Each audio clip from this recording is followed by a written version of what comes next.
Pleasure to be here today. Great crowd. Send some rain to eastern Iowa, please. We've had about 4/10 of an inch in the last 3 weeks. We just keep getting missed. It keeps going around us. It is extremely dry over there. We got about another week or two, and we're going to have some real issues. So that's why the corn price is going up. Just wanted to show you a little bit here today. This is a field in Iowa in the fall after harvest. A lot of material. There's just a lot of material left in that field. We want to figure out what to do with it. And how do we take this and move this from a byproduct we've got to get rid of to a co-product that has real value for growers and for feeders? Why is Monsanto interested in this? What does Monsanto have? Why do we have a stake in this game? And then this is the reason. We're talking about corn yields going up. Monsanto has publicly stated, and all the other seed companies are the same way, yields are going to go up. We've talked about doubling yields by 2030. Well, that's great. A lot of growers say, that's really great. What the hell am I going to do with all that residue? I can't hardly handle it now at 200 bushel. What am I going to do at 300, 350? So we need to look at it. We need to find a way to answer those questions for growers. Just getting to be the old guy in the room anymore, but in 1975, when I graduated from Iowa State, Iowa's average yield was 75 bushel an acre. Today, it's 175. Are we going to see that in the future? I think so, and more. This is some of the issues we deal with. The other thing that has happened to the residue is when I run my combine, and I farm in eastern Iowa too, but when I run my combine through in the 80s, I was hoping to have an ear and part of a stalk left because a lot of times the corn borers ate it up. Today, we've got a fully intact plant. We've got leaves. We've got tassels. We've got everything is there because of the traits that we use and because of the herbicides or the insecticides that we use, the fungicides that we use, keep that plant alive and keep it really whole until late in the season. And then we get a snow and we don't have a chance to break that material down. It doesn't start early, and it really impacts some of our, as we go to no-till, and especially in corn and corn. So again, we talked about yields increasing. This is where Monsanto's, we're projecting with new biotech traits, new marker-assisted breeding, new conventional breeding, we're going to see yields of corn increase. Got to find uses for the corn, also got to find uses for the residue.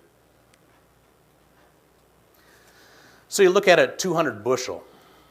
We've studied what is that harvest index. How much of it's grain, how much of it is residue? So we can really understand what we've got to remove from a field. And you look at this chart, basically we're looking at the percent biomass, and this is the grain yield. And you can look, it's fairly flat. Even out to 300 bushel, we're seeing about 58% is grain, and about 42% is dry biomass. And that's about 3.4 bone-dry tons an acre is what's available, what's out in that field. So we're seeing growth spending a lot of time and money in handling this residue. We're seeing a lot of new equipment coming out there, ways for the planter to handle it, move it out of the way, chop it in the field. We'll also see a corn rower later on from Jim Strader that handles it in the field, BT crushers. But what we thought was really interesting, and this is from our trials in eastern Iowa. On our corn and corn growers, where continuous corn, look at the number of tillage strips they had to do in the spring. The average was about 2.5 to 3, and our rotated, where we had a 50-50 rotation, rotating from soybeans to corn, a lot of them were one pass. Really, really lowering their costs. What's it cost to make a trip over the field? $12 to $15 an acre? And it's the time it takes you in the spring when you don't have that time, when you need to be running that planter. So what do we do at Monsanto really well? We take surveys. That's, and the marketing side, they do surveys all the time. So we surveyed 528 growers, and they were actively involved in farming, and they had at least 500 acres of corn in 2010. So we went out and asked them, and this is basically the Corn Belt we're looking at here. The west is Nebraska, of course. The central is Iowa, Illinois. The south is Missouri. We call that the south anyway in this trial. But looking at it, what's a typical crop rotation? A lot of corn on corn, and then multiple years of corn and soybeans. So we asked them, over the past few years, would you say that managing corn residue has become a much more serious problem, a somewhat more serious problem, no different, or a less serious problem? This is the results we got. This is what kind of a stunner for us in that central corn belt. 80% of the growers, or almost 80% of the growers, told us it was a real issue that we've got to deal with today. So we also asked them, how much does it cost you? What exactly in dollars does it take you to manage that residue? Got a lot of them at $20 or more, a lot of them at 15 to 20. The average overall was $12 an acre, about a tillage trip to incorporate that stover residue in the corn.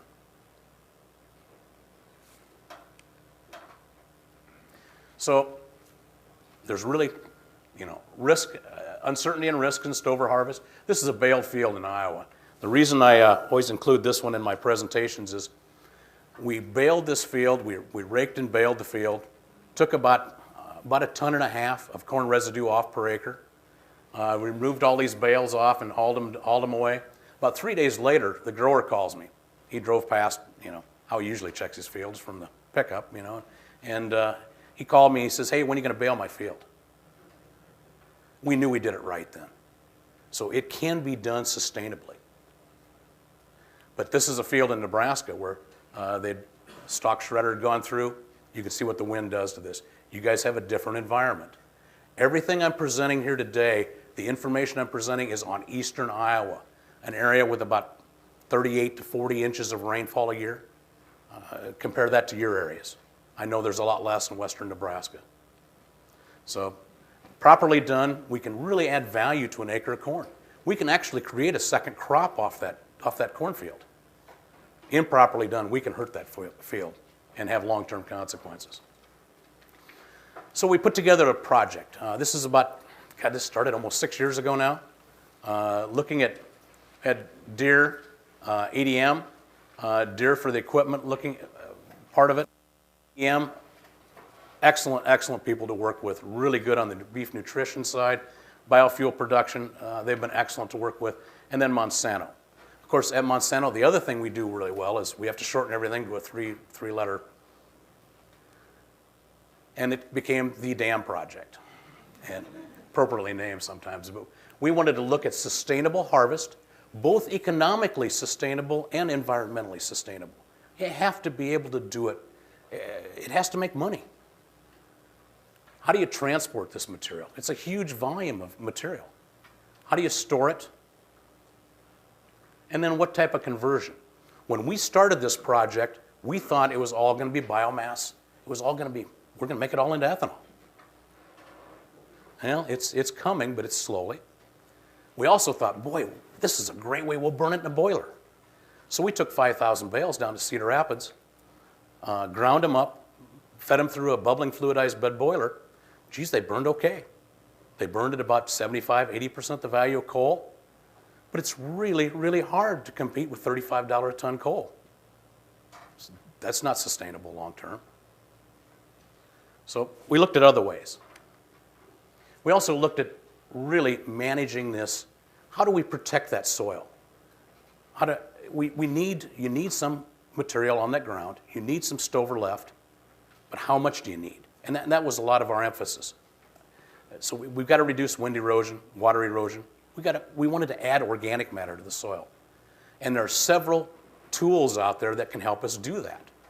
And really, the Russell II and the Soil Conditioning Index, really, really like that. That helps us manage this and do it on a field-by-field basis. So we set up targets. We set up erosion targets at 2.5 tons an acre, and we wanted to build organic matter, was how we wanted to set it up. A real eye-opener was, fields that are most suitable for harvest are flatter, higher yielding. That was kind of a duh moment in our study. We learned that, hey, that's what you want what you want to do, but really look at corn yield. What surprised me the most was, this is Benton County, Iowa, just west of Cedar Rapids, where we did most of our baling. Most of those fields, at 132 bushel an acre above, we could sustainably harvest stover. These fields, on average, did between 180 and 200 bushel, all during our trial.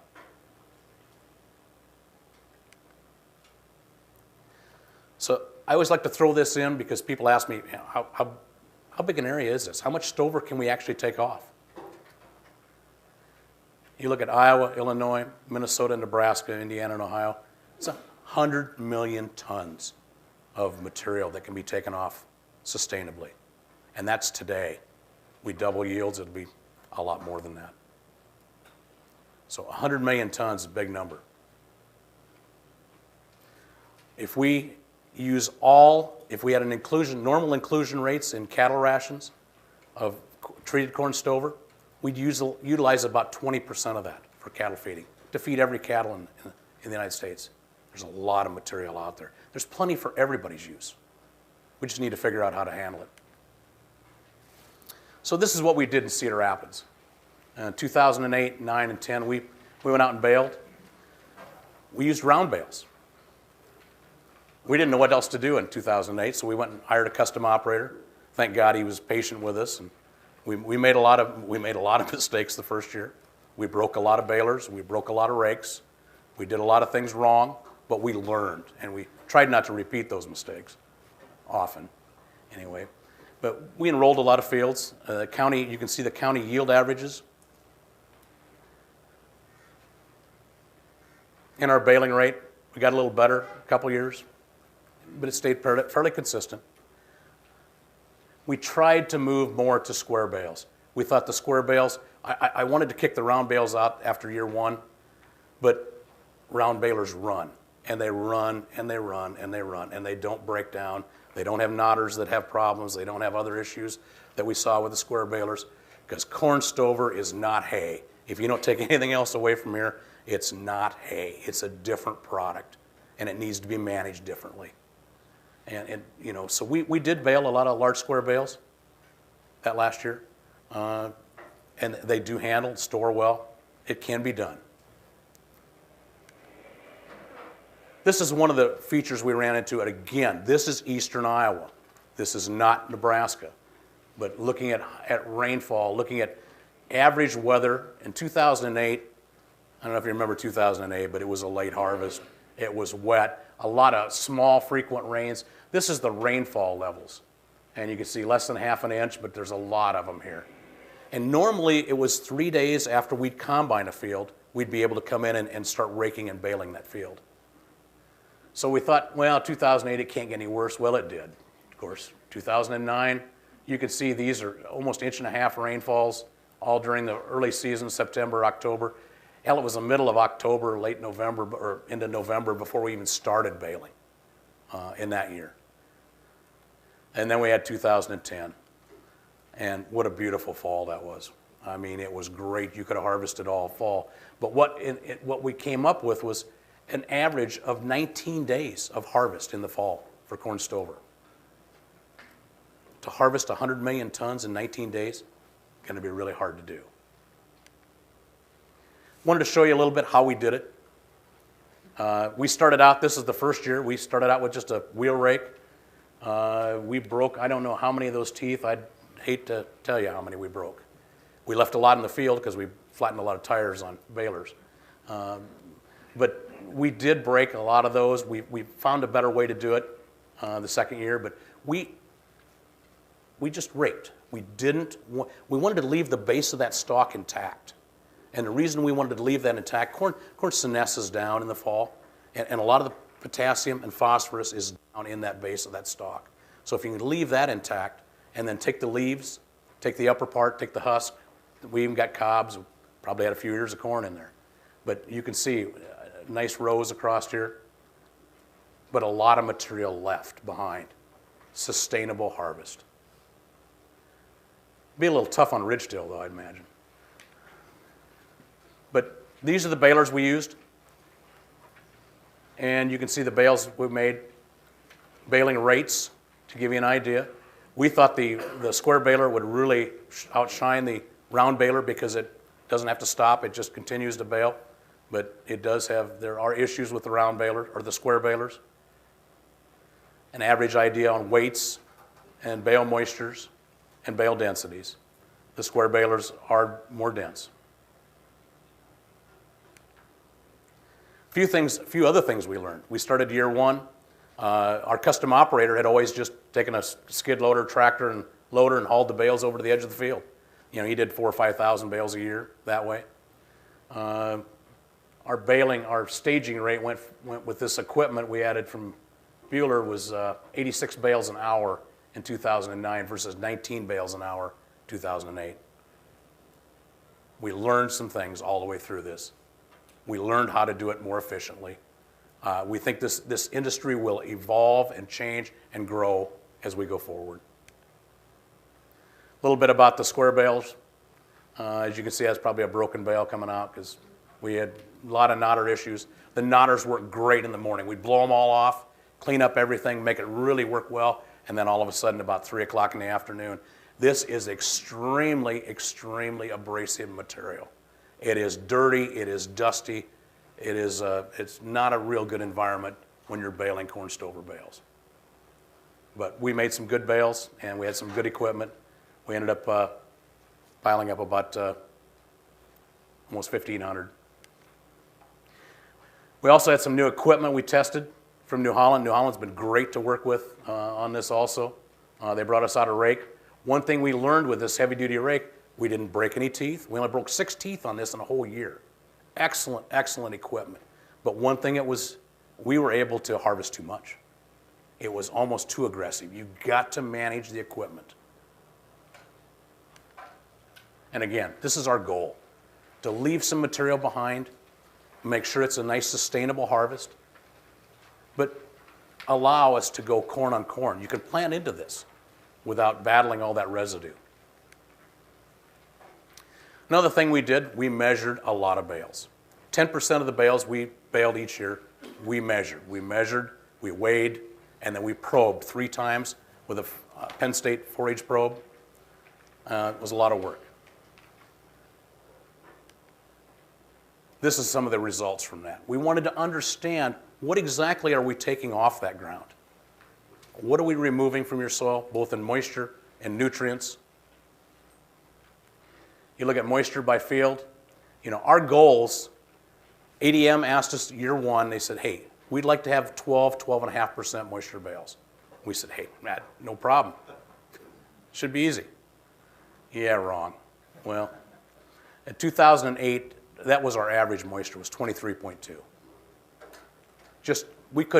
We never got any bales if we had waited for 12% moisture. They never dried down the field. In 2009, we learned to manage it a little better. We tried to do some things better, but we still, 21.6, much, much higher than what our goals were on this. And then 2010, finally, we had a great fall, 13% bales. So it's going to vary by year. These are actually the field averages. Amazing the differences within a field on moisture levels. Where at in the field, near the draw, up on top of the hill, made a huge difference in the moisture levels on the bales. Also, and then again, I caution you, this is eastern Iowa. We had, there was 43 bales that we measured in field number 3.5. And we did this early. This was right at the day of harvest. I went out 11 days later. We did 149 bales that we checked in that same field for moisture. Look at the difference. There was a snow and 2 rain events. Look at how much those bales gained in moisture. We thought the round bales would really shed moisture. They don't. In eastern Iowa, they want to go to 30%. That's where they'd like to end up, sometimes 35. So you need to manage your storage. We tarped some bales, and that worked extremely well. Fairly easily, fairly cheaply. Best thing is to put them in a building if you can. Of course, that's a little more expensive. This is a key one for the growers. And what you want to understand is, what are we removing from your ground when we bale corn stover? How much nitrogen are we taking off? How much phosphorus and how much potassium are we removing from that soil? and it varied year to year. You can see how we're down a little bit here, and these are nitrogen, dry tons. This is phosphorus, and again, small amounts of phosphorus, less than 5 pounds, and this is P2O5, and then potassium. Now, potassium is not as big an issue out here in Nebraska as it is in eastern Iowa. Eastern Iowa, we have to add a lot of potassium. Very expensive. Out here, it's not as big an issue. But this is exactly what we're removing. So what's all that worth? What are we taking off that ground for that grower? These are the average values. And this is each farm. In 2009 was about $12 a bale. 2010 was less than $5 a bale. Why the huge difference? Why the big change? You can see the prices of fertilizer. This is based on the Iowa State trials, or Iowa State fertilizer prices. And look at nitrogen costs in 2009 versus 2010. They were half in 2010. Again, P2O5, less than half. So huge changes. Those nutrient replacement costs are going to vary year to year. But again, if you take nothing else away from this today, what we averaged was about $10 a bale on a 1,200-pound round bale. It's about what the nutrient cost is going to average. Now, fertilizer prices change dramatically. That'll, of course, will change. But it's about $10 a bale is what it's worth.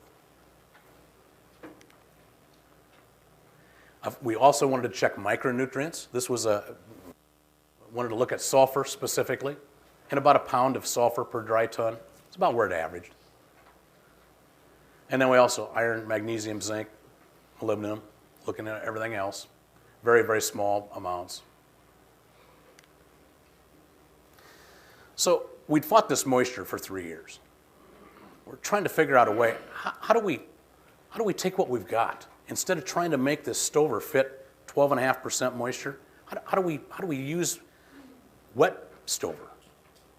How do we use wet residue out of the field? Or wetter, anyway, I should say.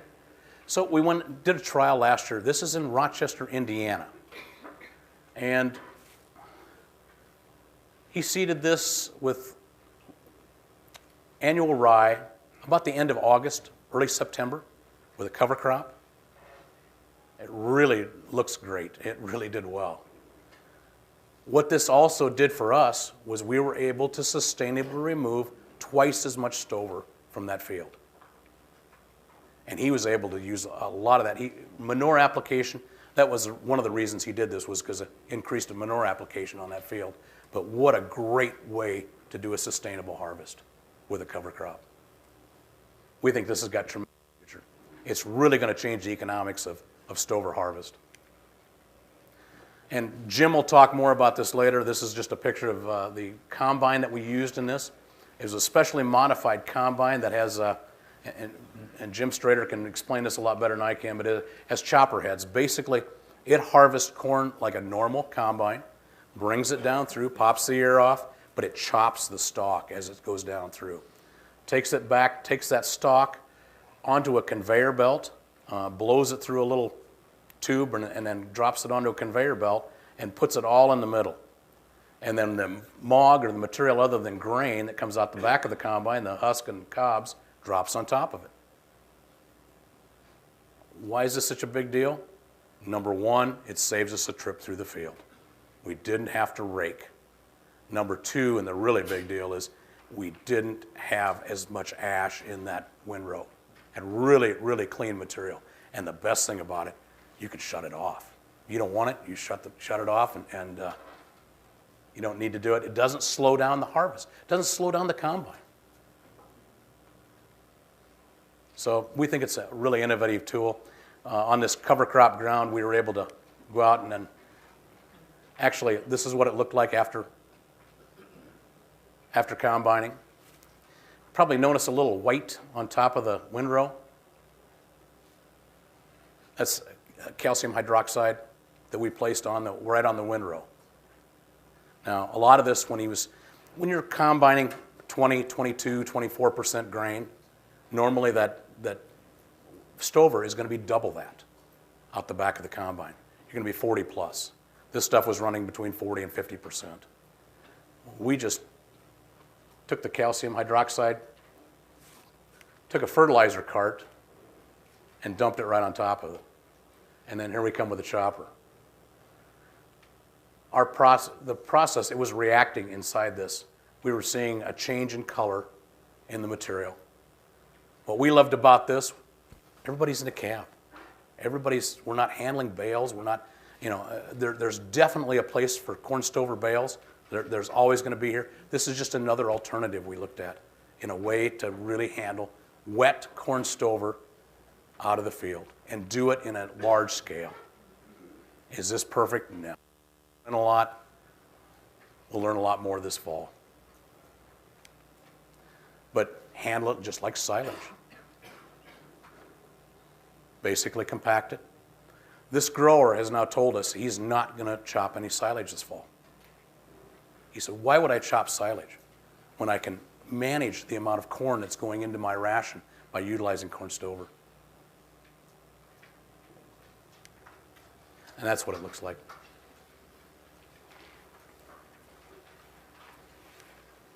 So, just a quick summary. Properly done, corn stover harvest can improve the value of an acre of corn.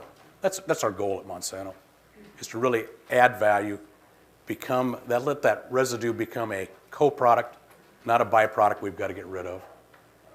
It requires management. We need to do it sustainably. We understand what our most valuable resource is, that land. We've got to protect that. And then nutrient costs, they average about $10 a bale. What's the average weight of your bale then? 1,200 pounds. Yeah, we took this on a round bale average.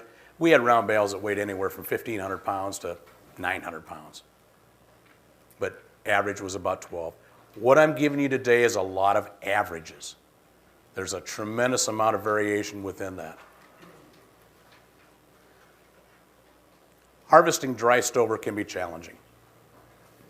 Can we do it all? Can we do all 100 million tons with bales? I don't know. But that's going to be problematic. I think we need other ways to handle this. But I think we've got a resource here that's extremely, and we need to find a way to handle it.